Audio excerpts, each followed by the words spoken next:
The forests of Maryland are under attack. So you get infested. The small larvae over there.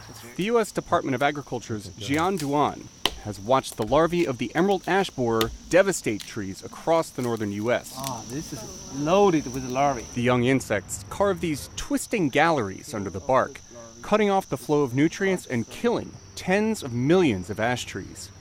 Experts say these Asian invaders probably arrived in a shipment from China.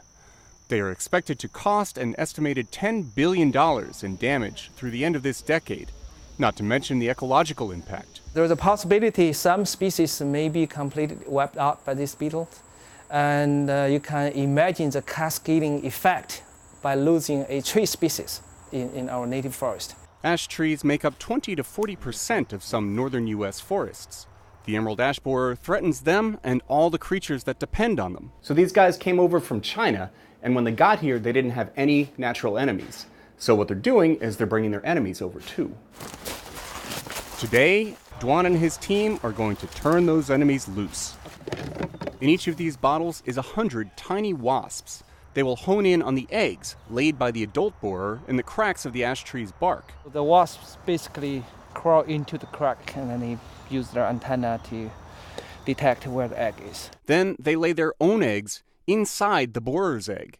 The young wasps steal the developing borer's food. They live, the borer dies. In Asia, Duan says, these wasps help keep the borer's population in check. That's kind of like we re-established the relationship between the borer, the emerald ash borer, with its natural enemies. Wasps are used successfully to control cassava mealybugs in Africa and many other invasive pests. But Duan knows fighting an invasive insect with another import can be risky. It could become invasive too.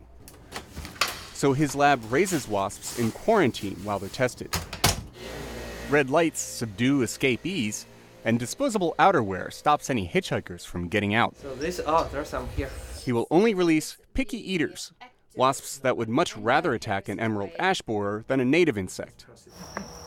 The wasps released today passed the tests, but they have a big job ahead of them. You have to take a long term. It's because think about how many emerald ash borer are out in the U.S. and how many wasps we released. We released 10,000 wasps. It's really nothing, a drop in the ocean, something like. Now Duan and his team will watch and wait to see if the wasps can return some balance to an ecosystem at risk. Steve Baragona, VOA News, La Plata, Maryland.